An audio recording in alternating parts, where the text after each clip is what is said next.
지금 상승 사이클의 초입인 거는 확실해요. 이미 주가는 상승 사이클의 한 3분의 1은 지난 거예요. 그래도 뭐 걱정하지 않으셔도 돼요. 아직까지 뭐 상승 룸은 남아 있는데요. 그러니까 엔비디아가 요 쇼티지 상황을 이용해서 뽕을 뽑겠다라는 거죠. 그런데 수혜가 별로 없죠. 그런데 여기에 거의 유일하게 수혜를 보는 게 하이 밴드위스 메모리라는 D램 덩어리가 들어가요.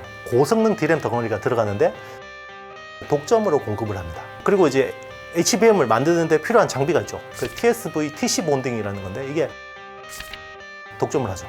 그리고 엔비디아 관련주들이 이제 어느 정도 오르고 나니까 그 다음에 메모리 쪽으로 가는 거죠. 그래서 HBM 쪽을 처음으로 쳐다보다가 그 다음에 DDR5가 또 좋아질 수 있겠구나 라고 해서 DDR5 관련주들이 또 많이 올랐고, 자 그러면 그 다음은 어떻게 갈까? 결국은 쪽으로 가지 않을까 생각합니다.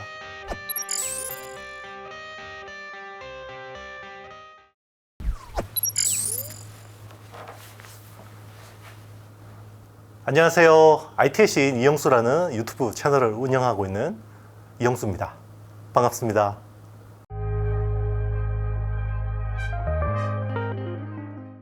업황이요, 좋아지고 있어요. 좋은 소식이죠. 우리 뭐 당연히 메모리 반도체 이야기 하시겠는 거겠죠. 이제 우리나라는 메모리 반도체가 제일 주력인 나라이기 때문에 YOY 전년 대비해서 보면 안 좋아요. 그리고 전 분기 대비해서 보면 안 좋습니다. 그런데 전달 대비해서는 올라가고 있어요. 최근 뭐 6월 쪽에 6월 데이터들 보면 D램하고 낸드 플래시 둘 다 이제 반등하는 분위기고요. 제가 지난 출연에 이렇게 말씀드린 적이 있어요. 2분기 말이나 늦어도 3분기에는 메모리가 바닥 찍고 반등할 거다. 이게 진바닥일 거다라고 이야기한 적이 있는데 다행스럽게 네, 제가 틀리지 않아서 다시 불러주신 것 같습니다. 수요 시장이 꺾이는 게 유례없이 빠른 속도이긴 해요. 그러니까 사실 IMF 이후로 우리나라 글로벌 메모리 업체들이 감산에 들어간 건 처음이거든요. 감산이라는 건 공장에서 생산량을 줄이는 거잖아요. 그러면 그동안에도 상승 사이클이 있고 하락 사이클이 있었는데 그때는 생산량을 줄인 적은 없어요. 그냥 향후 투자 뭐 이렇게 캐파 증설이나 이런 것들을 속도를 줄이거나 이런 적은 있지만 감산까지 한 거는 처음이거든요. 그만큼 이번에 수요 시장이 꺾이는 속도가 빨랐던 거고요. 그리고 거기에 대응하는 기업들이 또 그 감산을 통해서 이 생산량 축소를 하는 게 워낙 또 빠르다 보니까 이게 공급 과잉에서 순식간에 공급 부족으로 바뀔 가능성이 높아지는 거죠. 그래서 당장 하반기부터는 쇼티지에 대한 이야기가 나오고 있거든요. 그러니까 이게 또 주가는 선반영 해버리는 거죠. 그러면 왜 이런 근본적인 이슈들이 나오고 있냐? 사이클이 옛날보다 짧아져서 그래요. 옛날에는 상승 사이클이 보통 한 1년 6개월 정도 유지가 되고 하락 사이클이 한 1년 정도 유지가 됐거든요. 그러면 이 상승 하락 사이클의 텀이 보통 2년 6개월에서 3년 정도 진행이 됐다 그러면 요즘에는 거의 절반으로 압축이 된 것 같아요. 그만큼 시장에 정보도 많고 어떤 시장에 참여하는 플레이어들이 또 대응을 하다 보니까 이게 복잡계잖아요. 어떤 어떤 기업들이 어떤 특정한 상황을 대비해서 대비를 하면 그 위험이라는 놈은 또 이렇게 변형이 돼서 나타나잖아요. 만약에 전염병이 새로운 어떤 변종으로 나타나듯이 똑같다고 볼 수 있거든요. 그러니까 이 사이클이 굉장히 압축적인 거예요. 그러니까 제일 투자자들이 위험한 게 기존에 이미 올드 패션이 돼버린 여기 관념에 갇혀 있던 분들이 이 시장을 못 따라잡는 거예요. 옛날도 아니죠. 작년 말 정도만 해도 유튜브 영상들 보면 떡상하는 게 뭐예요? 지금 큰일 났습니다. 다 파세요. 언제 사시면 됩니다. 그런데 연초에 어떻게 됐습니까? 어김없이 또 시장이 상승 사이클, 엄청나게 상승이 일어났고, 또 이게 또 너무 또 오르다 보니까 1분기 또 실적 시즌에 보니까 또 현타가 오죠. 예. 숫자가 이렇게 나쁜데 주가가 이렇게 올랐어? 라고 해서 조정을 받는 거고, 또 실적 시즌이 끝나니까 또 너무 이렇게 과도하게 공포가 쌓여 있다 보니까 또 반등을 하는 거고, 또 이게 AI라는 어떤 주도 트렌드가 반도체 사이클을 또 너무 빨리 끌어당겨 올린 측면이 있어요. 이 엔비디아라는 주가 때문에. 그러다 보니까 또 너무 과하게 오른 거죠.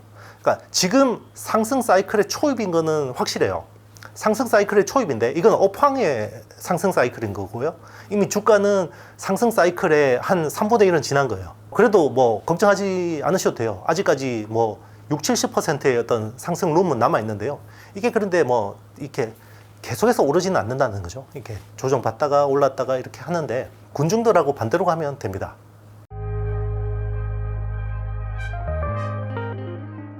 와, 신박한 주장이네요. 기존의 어떤 모든 정설들을 다 뒤집는 주장인데 그렇게 볼 수가 없죠. 네, 사실 미중 패권 전쟁의 가장 중요한 어떤 쟁점이 지금 반도체고요. 반도체는 영향을 받을 수밖에 없어요. 그래서 어떻게 보면 그 반도체라는 이 요소가 이제는 단순한 경제의 어떤 한 요소가 아니라 이제는 정치, 뭐 이런 세계 패권 이런 어떤 지각 변동에서 가운데 있는 거거든요. 그래서 지금 우리나라가 어떻게 대응하느냐가 굉장히 향후 우리나라 미래에서 되게 중요해질 거고 반도체 산업에서도 굉장히 중요해질 수 있다고 생각합니다. 특히나 요즘같이 뜨는 이제 AI 반도체라든지 그리고 이제 새로 부상하는 로봇, 자율주행차 뭐 이런 것들은 결국 그 기존에 우리가 해오던 방식으로 해서는 주도권을 잡을 수가 없는 거거든요. 그런 측면에서 삼성 파운드리의 시스템 반도체에 거는 기대가 클 수밖에 없는 거죠.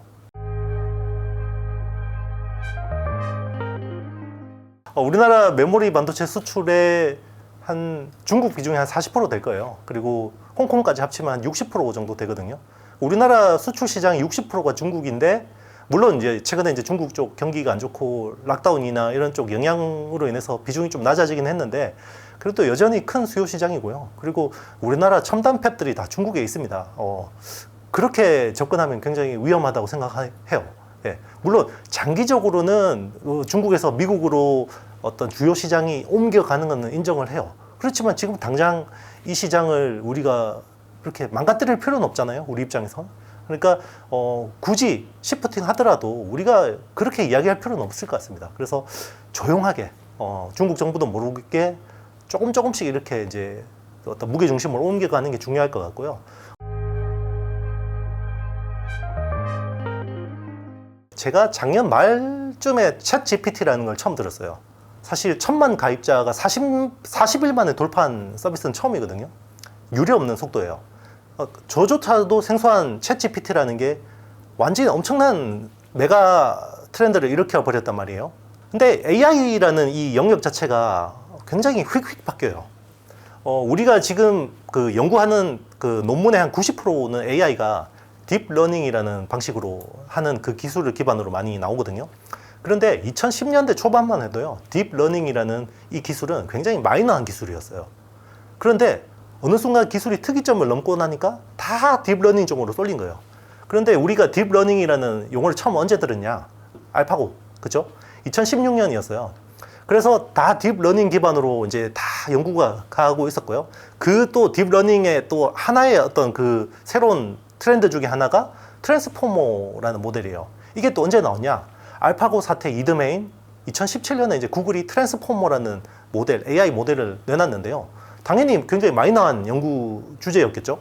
그런데 이게 갑자기 메가 트렌드가 돼버리니까 어떻게 됩니까? 준비가 안 돼 있어요. 반도체도 준비가 안 돼 있고 모든 게 준비가 안 돼 있어요. 그런데 다 GPT는 해야 되는 거죠. 그러면 어떻게 합니까? 당장 갖다 쓸 수 있는 반도체가 뭐가 있어요? 엔비디아 GPGPU밖에 없는 거죠. 그러니까 지금은 AI가 학습을 하는 기간이에요.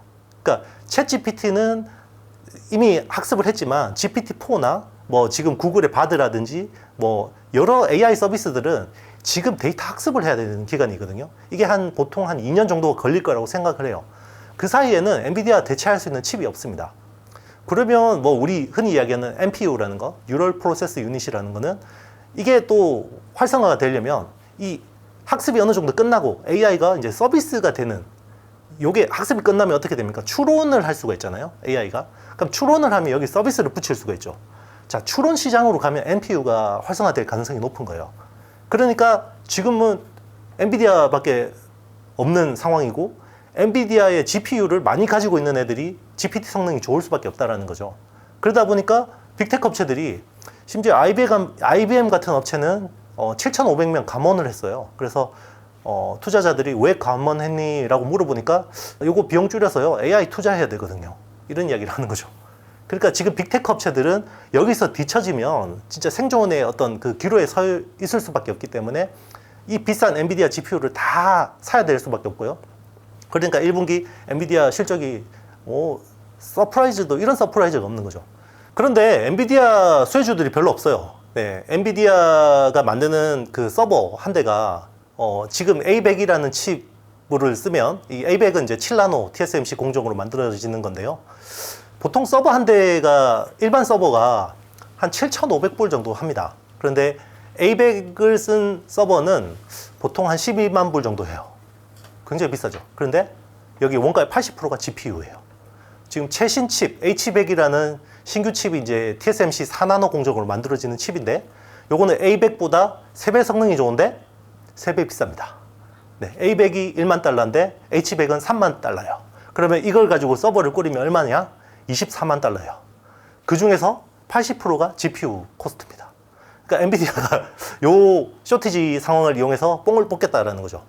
그런데 수혜가 별로 없죠. 그런데 여기에 거의 유일하게 수혜를 보는 게 하이 밴드위스 메모리라는 D램 덩어리가 들어가요. 고성능 D램 덩어리가 들어가는데 SK 하이닉스가 독점으로 공급을 합니다. 그러니까 최근에 SK 하이닉스가 연초 대비해서 주가가 50%가 올랐고요. 보통 이제 그 A100이나 H100이라는 GPU가 한 개 있으면 HBM 덩어리가 6개 붙어요. 예, 6개. 근데 HBM 한 개 그 덩어리는요, 12층 아파트라고 생각하시면 됩니다. D램 12개를 적층해서 붙이는 거고요. 그러면 이 6개를 붙이면 총 40GB 혹은 80GB 정도의 메모리가 돼요. 그런데 트랜스포머 모델이라는 거는 굉장히 많은 데이터들이 필요해요. 그러니까 메모리가 많으면 많을수록 좋은 거거든요. 그런데 엔비디아가 약간 의욕이 있는 거죠. 제가 의도적으로 메모리를 적게 해서 GPU 성능을 뽐내려고 하는 거 아닌가? 이런 의혹들이 있어요. 근데 뭐 엔비디아가 그걸 공식적으로 이야기해 주지 않으면 알 수가 없죠. 그래서 지금 HBM 쪽으로도 약간 새로운 어떤 기술들이 진보가 되고 있는데 기존의 12층짜리를 18층으로 또 늘리려는 것. 그러면 층수가 50%가 더 높아지면 안 돼요. 왜냐면 이 HBM의 높이가 GPU보다 높아지면 안 돼요. 그렇기 때문에 그러면 어떻게 합니까? 한 개의 D램이 굉장히 얇아져야 되겠죠. 그러면 이 칩을 굉장히 얇게 갈아줘야 되는 백그라인딩을 굉장히 많이 해야 되거든요. 그런 쪽을 하는 게 또 일본의 디스코라는 업체가 이제 그런 쪽을 많이 하죠. 네. 그리고 이제 HBM을 만드는데 필요한 장비가 있죠. 이제 D램을 수직으로 쌓아서 붙이는 장비가 있어요. 그 TSV TC 본딩이라는 건데 이게 한미반도체라는 회사가 독점을 하죠. 그래서 한미반도체가 SK 하이닉스하고 같이 많이 올랐고요. 그래서 최근에는 이 어드밴스드 패키징, 첨단 후공정 쪽으로 계속해서 이게 확장이 되는 거예요. 그래서 이오 테크닉스나 인텍 플러스나 이런 회사들이 계속해서 같이 이렇게 움직이는 거고요. 그리고 엔비디아 관련주들이 이제 어느 정도 오르고 나니까 그 다음에 메모리 쪽으로 가는 거죠. 그래서 HBM 쪽을 처음으로 쳐다보다가 그 다음에 DDR5가 또 좋아질 수 있겠구나 라고 해서 DDR5 관련주들이 또 많이 올랐고, 자 그러면 그 다음은 어떻게 갈까? 결국 스토리지 쪽으로 가지 않을까 생각합니다. 그래서 솔리드 스테이트 드라이브 SSD 쪽으로 좀 관련된 업체들이 있으면 거기 좀 이제 수혜를 볼 수가 있죠.